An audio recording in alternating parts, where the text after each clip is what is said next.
Hey guys, welcome or welcome back to my channel. And today's video is when they find you beaten up.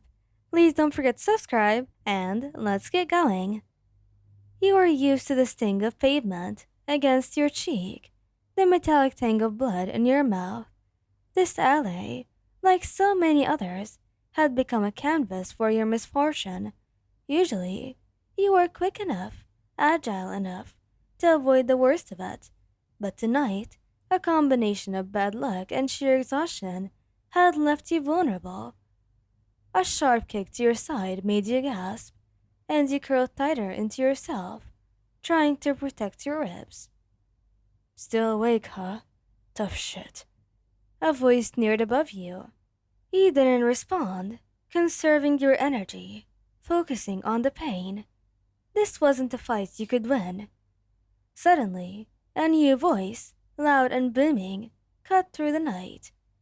Oi, what the hell do you think you're doing? Your attackers froze, and you heard shuffling. Peeking through a swollen eye, you saw two figures silhouetted against the dim alley lights. One was tall and spiky-haired, with an imposing build. The other, slightly shorter, had a shock of unruly blonde hair and irritated expression even from this distance. Mind your own business, heroes. One of your assailants grumbled. Heroes? The spiky-haired one, who seemed to be made of pure muscle, scoffed. You're kicking someone while they're down. That ain't manly. Then came the explosion, a defeating crump, and suddenly, one of your attackers went flying backwards, landing with a yelp. Get lost, you damn extras. The blonde one roared, sparks literally flying from his palms. Or I'll blow you all to the damn sun. The remaining thugs, clearly recognizing the threat, scrambled away, leaving you a crumbled heap in the alley. Silence descended, broken only by erratic breathing. You heard footsteps approaching, hesitant at first, then more determined. Holy cow, they really did a number on you. The spiky-haired one exclaimed, his voice laced with concern. He felt a gentle hand on your shoulder, then a more insistent one, trying to roll you onto your back. You winced, every muscle screaming in protest. Don't just stand there, shitty hair. Help them up. The blonde one snapped, although his tone wasn't as harsh as you might have expected. You felt strong arms carefully lifting you up. You leaned heavily against them, your head lolling against something, surprisingly soft, yet firm.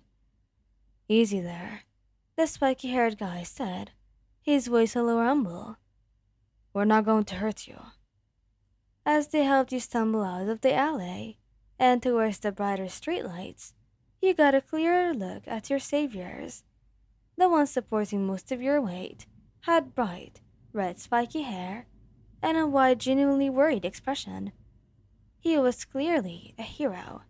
The other had explosive blonde hair and piercing red eyes that narrowed as he took in your bruised face. He looked angry, but not at you. Can you stand? Kirishima asked gently. You tried to put weight on your leg, but a sharp pain shot through your ankle, making you cry out. You nearly collapsed if not for Kirishima, tightening his grip on you. Bakugo scoffed. Looks like they can't, you idiot. We're taking them to the hospital. No, you managed to croak, the words coming out as a painful wheeze, but also in panic. No hospital. Please. Kirishima looked at you, then at Bakugo, a silent conversation passing between them. Why not, you damn extra? Bakugo demanded, although his voice was a fraction softer than before. I can't. He mumbled, your voice barely audible. The thought of the questions, the forms, the hassle, it was too much. You just wanted to disappear. Kirishima, sensing your distress, spoke up. Look, we're pro-heroes. We can't just leave you here. At least let us get you somewhere safe. patch you up a bit. We have first aid kits in our agency. Agency? You repeated, your mind foggy. Yeah, Kirishima grinned, a flash of white teeth. Red Riot and Dynamite. We were just finishing up patrol.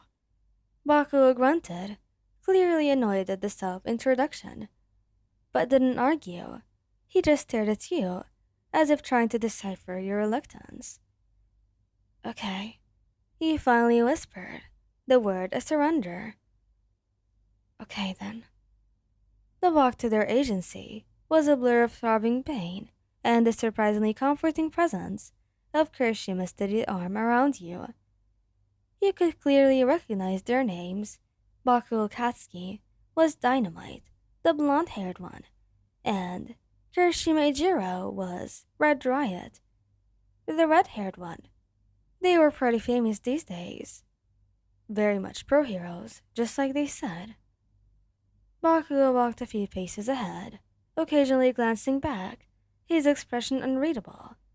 When you arrived, the agency was surprisingly cozy, a stark contrast to the alley that you'd been in. Alright, let's get you sat down here, Kirishima said, carefully guiding you to the sofa. He then rummaged through a cabinet, pulling out an impressive array of bandages and pain relievers and so many other stuff. Bakugo, meanwhile, stood arms crossed, watching Kirishima work. You got a name? Or are you just gonna sit there like a damn punching bag? He flinched slightly at his bluntness, but Kirishima shot him a warning look. Bakugo, come on. It's Wayan, he managed, your voice still weak. Alright, Wayan, Kirishima said gently. Sorry. He said when the antiseptic on a cut above your eyebrow, and he hissed in pain. I'm almost done, I promise. He worked with surprising tenderness, cleaning your wounds, applying ointment, and expertly wrapping your sprained ankle. All the while, Bakugo remained in the background, a silent, watchful presence. So, what happened out there? Kirishima asked, his voice soft. You hesitated. Just some bad people? He mumbled, looking away. Kirishima nodded, accepting your vague answer. Well, you're safe now, and you're welcome to stay here until you feel a bit better. Bakugo, who had been silent, suddenly interjected. They can't just stay here forever, shitty hair. We got work to do.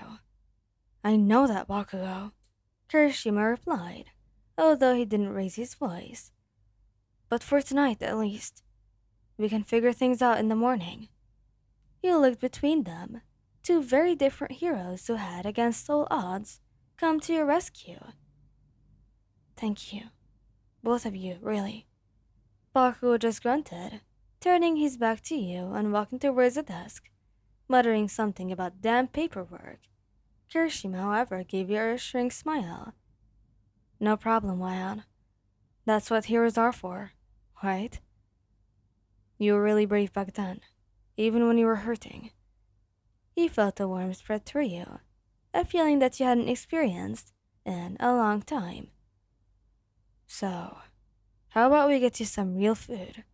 I bet you're starving. He managed a small, genuine smile. Yeah, you said. That sounds really good. And it really did. Thank you guys for listening. I hope you liked this video. Please don't forget to subscribe, like, and share. And goodbye!